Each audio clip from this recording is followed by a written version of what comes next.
हिंदी में यूपीएससी की तैयारी से संबंधित प्रोग्राम्स को देखने के लिए सब्सक्राइब करें study IQ IAS Hindi. Hello दोस्तों, स्वागत है आप सबका स्टडी IQ IAS हिंदी में। दोस्तों, जो हमारी यूपीएससी की जर्नी होती है, सिविल सेवा परीक्षा की जो जर्नी होती है, उसमें बहुत से स्टूडेंट्स ना रूटीन को लेके बहुत कंफ्यूज होते हैं। लगभग जॉब कर रहे हैं तो भी, और जॉब होते हुए कंफ्यूजन लाजमी है, होता है। पर बहुत से लोग जो सिर्फ प्रिपरेशन कर रहे हैं, जॉब नहीं कर रहे हैं, उनके कंफ्यूजन की भी बहुत सी बातें मैं सुनता हूं कि सर कैसे प्रिपरेशन करें, क्या ना करें। देखिए, एक क्लियर कट स्ट्रेटजी बताता हूं, इसको फॉलो कीजिए। ये उनके लिए मैं बोल रहा हूं जो 2026 या 2027 में प्रीलिम्स को फोकस कर रहे हैं। जैसे हमारा जो बैच है, अंतिम तिथि 30 अप्रैल है इसमें ज्वाइन करने की, जो हमारा P2I बैच है, फाउंडेशन बैच जो आप देख सकते हैं, ठीक है, अप्रैल बैच है और ये मॉर्निंग का बैच है। तो विकास लाइव कोड के साथ में आपको यहाँ पे मैक्सिमम डिस्काउंट है, प्रीलिम्स मेंस के सेशंस हैं, ठीक है। आप हर महीने 11,000 रुपये जीत सकते हैं, IGP प्रोग्राम है, ठीक है। प्रीलिम्स को क्वालिफाई कर लेंगे तो पूरी फीस आपकी वापस हो जाती है, बहुत सारी चीज़ें हैं। पर पहले मेन बात पे आते हैं, जो रूटीन की बात है कि तो हमारी रूटीन कैसे बदले, हम रूटीन पे कैसे काम करें। तो देखिए, एक सीधी सी बात है कि मैं कई बार बात कर चुका हूँ, कुछ लोग नॉकटर्नल होते हैं, कुछ लोग जल्दी उठने वाले होते हैं, ठीक है। खैर, मैं एक आदर्श जो दिनचर्या होती है, मैं उस हिसाब से बात करूंगा, मैं उसकी ही बात करूंगा। बात उसकी ये है कि अगर मैं बोलूं कि अगर आप 7 बजे उठते हैं, ठीक है, एट 7 AM आप उठ रहे हैं, तो फ्रेशन अप होने के बाद, नाश्ता कर लेने के बाद, एक्सरसाइज कर लेने के बाद, मतलब आप फ्रेश हो चुके हैं, ठीक है, आपने एक्सरसाइज कर ली है, ठीक है, आपने एक्सरसाइज कर ली है। उसके बाद आप 8 बजे पढ़ने बैठ जाएं, ठीक है, 8 बजे आप पढ़ने बैठ जाएं। अब ये इसका मतलब ये नहीं है कि एकदम 8 बजे और कुछ कर रहे हैं छोड़ के चले गए। 10-15 मिनट ऊपर नीचे चलता है, ठीक है, दुनिया ऐसी ही चलती है, एकदम एग्जैक्ट डॉट टू डॉट हो जाए तो क्या ही बेहतर है, तो शानदार है, पर ऐसा हो नहीं पाता है। तो मैं कह रहा हूं कि 8 बजे का एक लो ±10 मिनट हो सकता है। 8 बजे आप पढ़ने बैठ गए, ठीक है।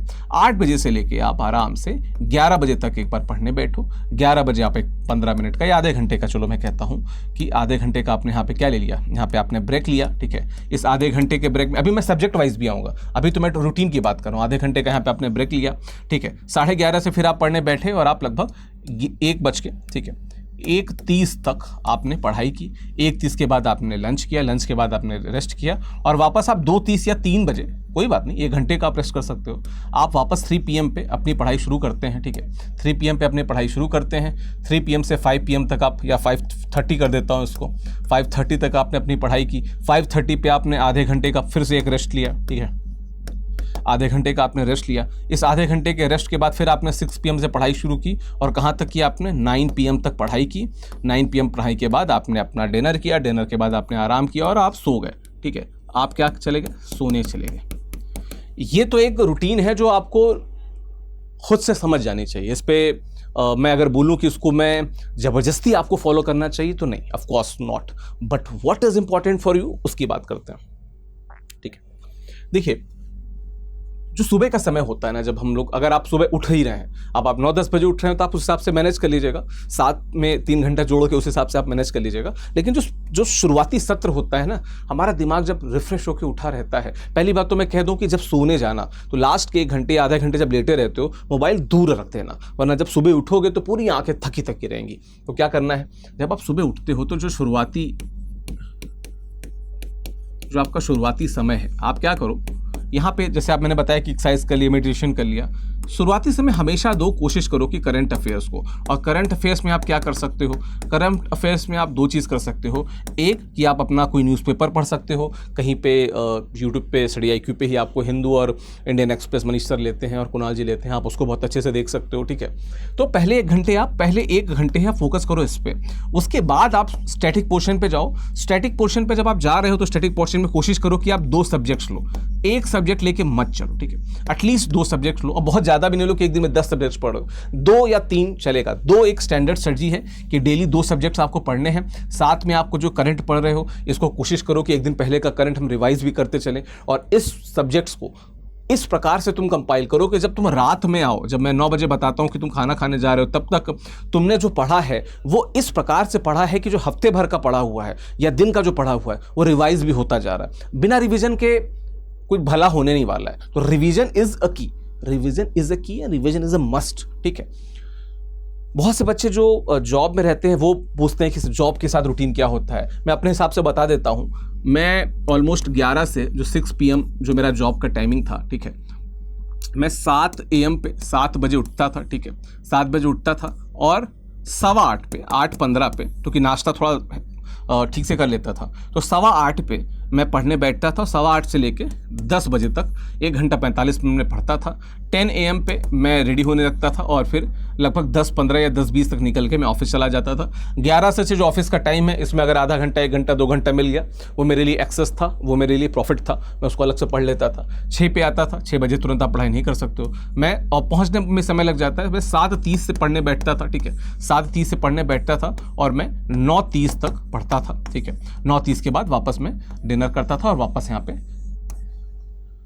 सोने चला जाता था। तो एक ये स्टैंडर्ड चीज़ें होती हैं। अब इसके लिए मुझे पता है कि आपको किसी एक फैकल्टी की ज़रूरत नहीं है, या आप खुद से भी कर सकते हो। मैं वो बता रहा हूँ जो हर व्यक्ति करता है। मैंने आज और कल में कई सारे टॉपर्स का इंटरव्यू किया जिन्होंने यूपीएससी में रैंक लाई, स्टडी IQ ने बहुत अच्छा परफॉर्मेंस किया था।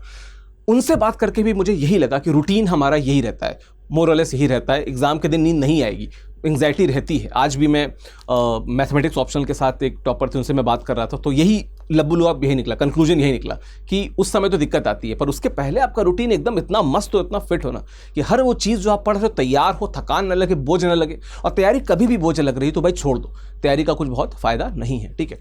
चलो, मैं इस जो बैच के बारे में बता रहा था यहाँ पर, जब मैंने शुरुआत में बताया था, इस बैच के साथ जो फीचर्स हैं उसको आप समझो, क्यों मैं इसकी बात कर रहा हूँ और क्यों इतना ज़्यादा पॉपुलर है और इतने अच्छे रिजल्ट भी आए।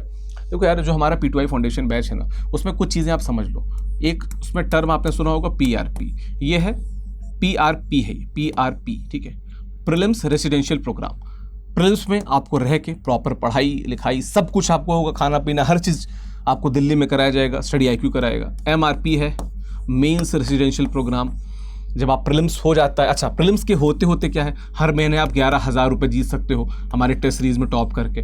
प्रीलिम्स अगर आपका हो गया तो पूरा जो आपका पैसा होता है, जो जितना भी आपका जो फ़ी होता है, आधी पैसा के बजाय मुझे फ़ी लिखना चाहिए, जो आपकी फ़ीस है वो क्या हो जाती है, पूरी वापस हो जाती है। अच्छा, इसके अलावा अगर आप हमारे SIP में हैं तो आपका प्रीलिम्स होना भी तय हो जाता है, क्योंकि SIP इतना फोकस्ड प्रोग्राम है, इतने अच्छे से रिविजन होता है कि हो जाता है, ठीक है। तो ये तो सारे इसके फीचर हैं। इसके अलावा जितनी क्लास होती है, हर क्लास के साथ आपको MCQs मिलते हैं, ठीक है, MCQs मिलते हैं, ठीक है। हर क्लास के साथ अगर वो मेंस का टॉपिक है तो मेंस के क्वेश्चंस भी मिलते हैं, उनको DMQ कहते हैं, डेली मेंस क्वेश्चंस कहते हैं, ठीक है। इन सब की प्रॉपर चेकिंग भी होती है, इवैल्यूएशन भी होता है। ये जो टेस्ट सीरीज जैसे बता रहा था 11,000 जीत सकते हैं, ये अलग होता है। इसके अलावा भी अलग अलग प्रकार की प्रीलिम्स की मेंस की टेस्ट सीरीज चलती रहती हैं। साथ में अनलिमिटेड बार ये लेक्चर जो होता है, आप अनलिमिटेड टाइम भी लेक्चर देख सकते हैं, जितनी बार चाहे उस लेक्चर को देख सकते हैं। हमारे समय में ये फीचर नहीं था, आपके समय में ये फीचर है, इसका उपयोग कीजिए, ठीक है। अब इतने सारे जो फीचर हमको दिख रहे हैं, ठीक है, ये प्रीलिम्स के साथ ही जुड़े हुए हैं। बाकी तो मेंस में MRP प्रोग्राम है, मेंस को टारगेटेड टेस्ट सीरीज है, वो फोकस तरीके से सभी फैकल्टीज़ के द्वारा आपको पढ़ाया समझाया जाता है। तो there are numerous features with this course. You just have to click on the link and देखना है, उसमें बहुत सारे PDF हैं, आप वेबसाइट पे विजिट करो और जब कोर्स पे क्लिक करोगे P2I फाउंडेशन पे, तो तुमको PDF का व्यू PDF में जाके प्रॉपर स्ट्रक्चर देख सकते हो। हमारा मोटिव क्या है, हम क्यों पढ़ाना चाहते हैं, क्या हमारा सफलता का दर रहा, क्या स्टूडेंट ने हमसे सीखा और कितनी सारी चीज़ें हमने स्टूडेंट को वो प्रोवाइड की जिसके कारण इस बार इतना बेहतर रिजल्ट आया। तो बहुत सारी चीज़ें आप उसमें देख सकते हो। पूरा कोर्स का डिस्क्रिप्शन भी उसको मिल जाएगा, कौन फैकल्टी पढ़ा रहे हैं, कौन नहीं पढ़ा रहे हैं। There are so many feature with it. इसके अलावा IGP, स्टडी IQ का IGP one of the top IGP है। इंटरव्यू गाइडेंस प्रोग्राम इससे बेहतर नहीं हो पाता। इतना बेहतर अगर इंटरव्यू गाइडेंस प्रोग्राम अगर कोई चल रहा है तो आपको बस इतना करना है क्या कि इस कोर्स से जुड़ना है, और कोर्स से जुड़ने के लिए जो डिटेल मैंने यहाँ पे दी क्या कि use this code, Vikas live code, ठीक है। विकास लाइव कोड देंगे तो आपको हमारे कोर्स में मैक्सिमम डिस्काउंट मिलेगा, जो यहाँ पे दिख रहा है। फीचर्स के बारे में भी मैंने यहाँ पे बात की थी। तो आशा करता हूँ कि रूटीन को आप समझे होंगे, रूटीन कैसे बनाई जाती है इन जनरल आपने समझी होगी, उनके लिए भी जो जॉब में है, ठीक है। तो कोशिश कीजिए कि अच्छे से पढ़ाई कीजिए, जुड़े रहिए स्टडी IQ से। Thank you so much. Hindi में UPSC की तैयारी से संबंधित प्रोग्राम्स को देखने के लिए सब्सक्राइब करें स्टडी IQ IAS हिंदी।